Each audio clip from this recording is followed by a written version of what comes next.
There was a man who walked to the same place every single day, a silent valley, forgotten by time, surrounded by hills that seemed heavy with ancient stories. No one truly knew why he went there. Some said it was loneliness, others, regret. But the truth was deeper, more hidden. A truth he guarded inside himself like someone who hides an open, bleeding wound. His name was Elias. He always sat before a small pool of water that reflected the gray sky. Always the same spot, always the same silence. But that day, something in him was different. The air felt heavier, the wind colder. It was as if the valley was watching, waiting for something finally to be revealed. Elias pulled his hood closer, tightened the fabric around his body, and slowly sat down. His knees cracked, his heart sank, his breath left tired, heavy, as if he had crossed too many sleepless nights. "I just wanted to understand," he murmured. The wind stole his words, carrying them away as if the heavens weren't ready to hear them. The truth was this: Elias carried a question that had chased him for years. Does God still hear me? He wasn't a bad man, he was simply human. And like every human, he failed.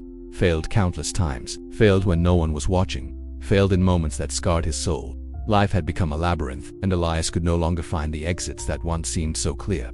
And it was in the height of that confusion that he stumbled upon the valley for the first time. A forgotten place, yet something in it stirred a strange balance of peace and unrest. An invisible echo, a silent presence inviting him to confront what he had avoided for so long.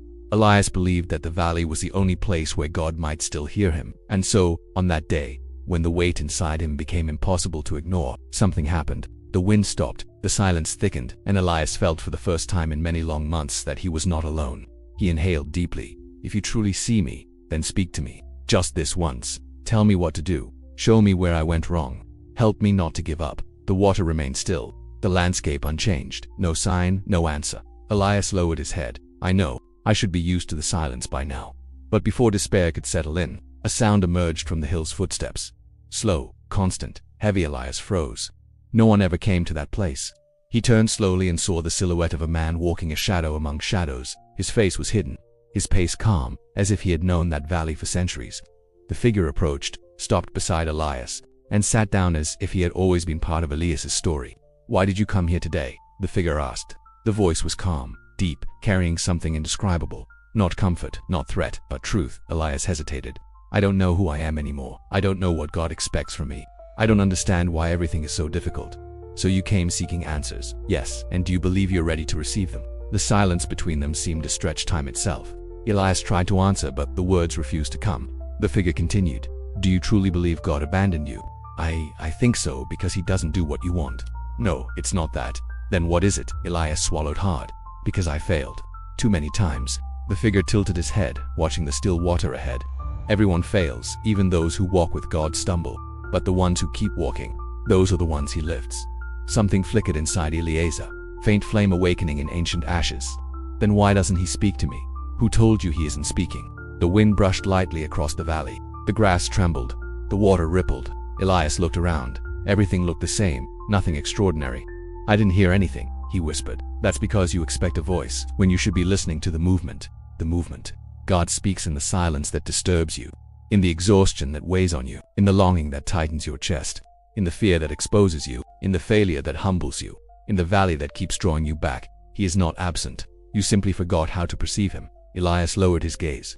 "I just want to feel him again." The figure inhaled deeply, as if preparing to reveal something sacred. "Then let me tell you a story," he said. "An ancient story, a story about weary men, silent valleys, and a God who never stopped speaking." And there, in that forgotten valley, before a pool reflecting a gray sky, Elias listened to the story that would change his destiny and, perhaps, the destiny of many who someday might feel lost too. The figure began. "There was a man who once believed God was silent, a man named David." The story continued, long, deep, revealing. It spoke of mistakes, failures, repentance, restoration. It spoke of Psalm 23 in the valley of the shadow of death. It spoke of courage, faith, and the moments when God seems distant, when in truth he is closer than ever. And as the story unfolded, Elias noticed something strange. It wasn't just about David. It was about him, his wounds, his fears, his sins, his sleepless nights, the silence he mistook for abandonment, and maybe that was the point all along. When the figure finished, Elias's eyes were filled with tears, not sadness, not happiness, but recognition, as if he had finally found what he had been seeking for years. The figure then stood. "You came searching for God," he said, "but he came searching for you first. He always has." "Who are you?" Elias asked. The figure smiled, a small, serene smile overflowing with peace. "Just someone who knows the way. Now go back. You still have much to live. And God still has much to speak." And just like he appeared, the figure walked back into the shadows. Elias tried to call out, but his voice failed. When he looked again, the figure was gone.